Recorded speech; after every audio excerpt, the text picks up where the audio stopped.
Hey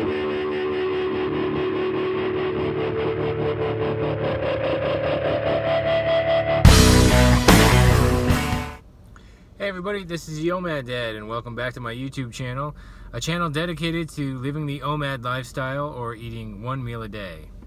Well, I figured we'd continue our discussion in some of the basic concepts of OMAD, and today I'm going to talk about what to eat while on OMAD.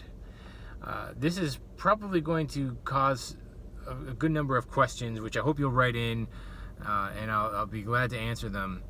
But one of the things that makes OMAD so simple and so amazing is that you can eat whatever you want for your one meal.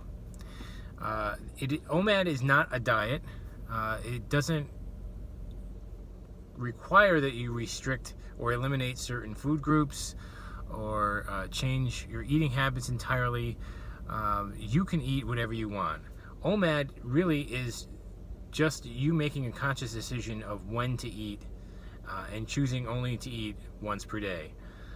So, having said that, I want to give you a little bit of pointers and some direction to go in, because I will tell you that if you decide to just eat junk food and fast food for every single one of your meals, you may still end up losing weight, but you're going to feel like crap most of the time, and it's going to create some nutritional deficiencies in your diet, and overall it's just not a good idea. So as I've mentioned before, what I try to do is make sure that every one of my OMAD plates has fat, fiber, and protein. Protein you need for rebuilding and building up muscle. You don't need a lot.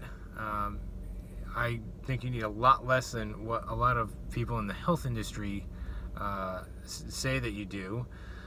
Again, most of those people that tell you that you need to have at least 1.5 grams to 2 grams of protein per pound of body weight, they're mostly telling you this because they know that you can't physically eat that much protein every single day, and they're hoping to sell you some sort of magic potion, protein bar or protein shakes that are created in a laboratory. They taste disgusting and they're just all around bad.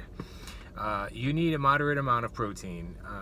Just a 4-ounce average size of a deck of cards. That really is a basic standard for what you would need. Going slightly more though, it's still okay. But you do need protein. Now, fiber is important because it keeps you feeling fuller longer. And we tend to get fiber from fruits and vegetables, and those are loaded with a lot of other vitamins and minerals that are essential to our diet as well. And then fat. Fat is also very important, and we do need it. Our hair, our skin, our nails, our brain, it's all fat dependent. You just want to make sure you're getting a good quality fat. Obviously, no trans fats. I think even most fast food places have eliminated trans fats from their menus. There are still some out there floating around in different processed food products that you'll find in the grocery store shelves.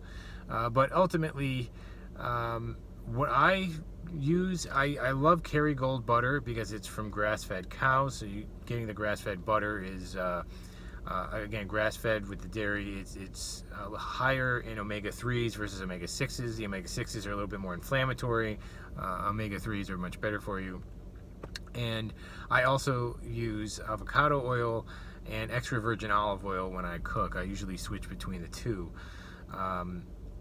Occasionally at home, when I want something deep fried, or if I go out to a fast food place, it's going to be deep fried in canola oil or vegetable oil. I don't recommend cooking with it. It's just not as healthy as, say, like an extra virgin olive oil. And so those are the three components that I try to have on every single one of my plates: fat, fiber, and protein. I don't count calories, and that means I also don't count macros either. So I try to balance it out. There may be some days where for my OMAD, I have a big salad with the works on it. And some days I may have a cheeseburger and fries. But I try to always get the best products that I can for my one meal. So at home, I'll if I'm making a burger, which you could see some of the pictures I've posted online, I'll give you a link later. It'll be a grass-fed burger.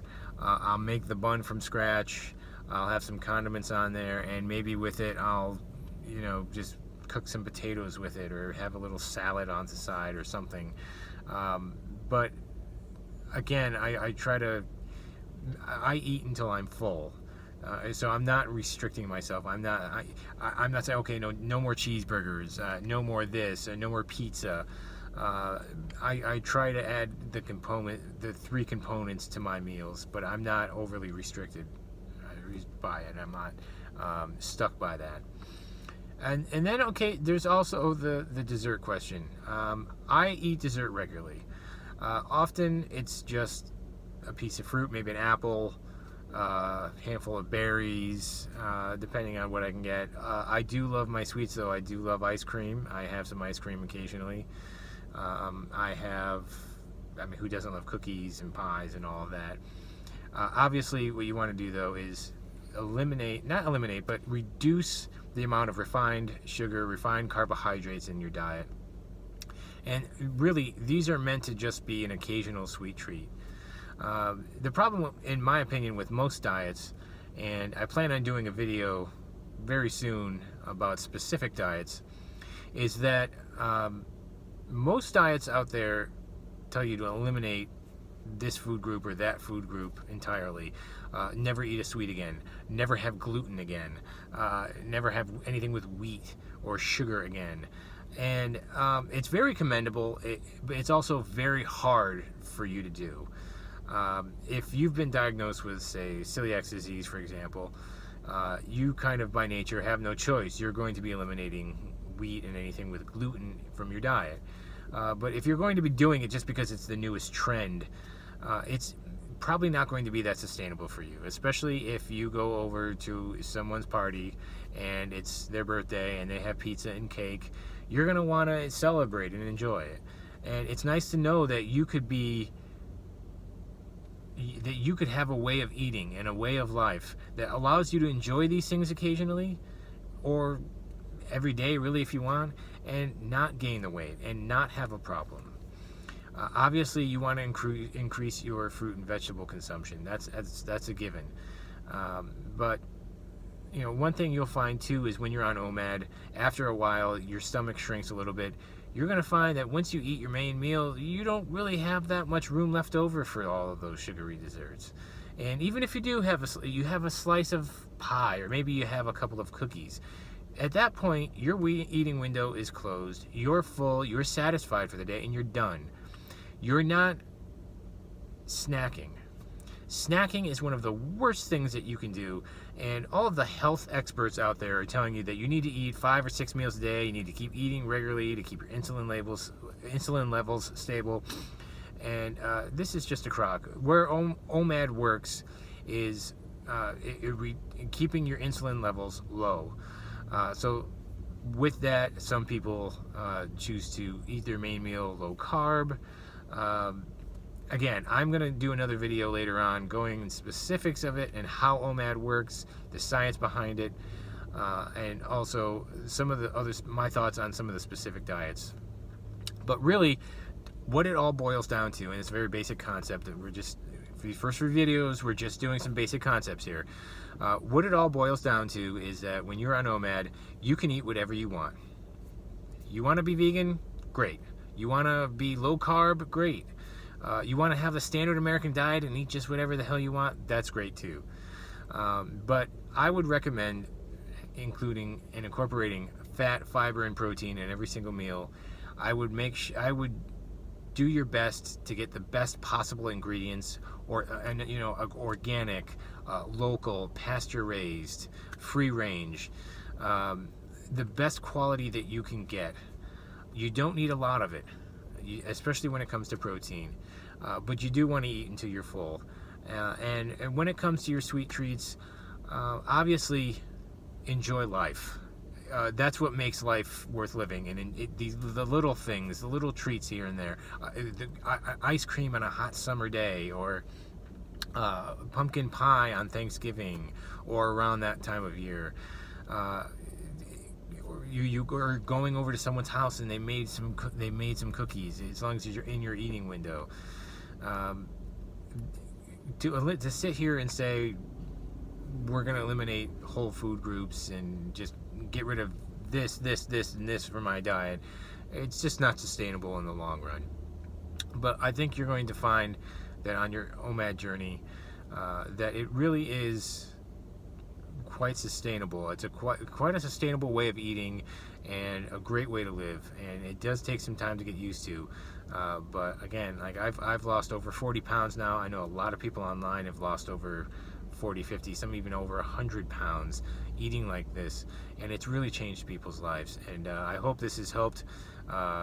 Again, I will go into more specifics in later videos about certain diets and my thoughts on them. But if you've liked this video, don't forget to click like. Don't forget to hit subscribe so you can get some more content. And also, don't forget to check out my private group page on Facebook, OMAD Dad, where I'll be posting links for different articles I read. I post pictures of different meals that I eat, so you can get kind of an idea of, you know, what I'm incorporating in my diet. We can share information. I love hearing success stories. If you have any questions, you could always contact me directly. But having said that, I thank you very much for watching, and we will see you next time.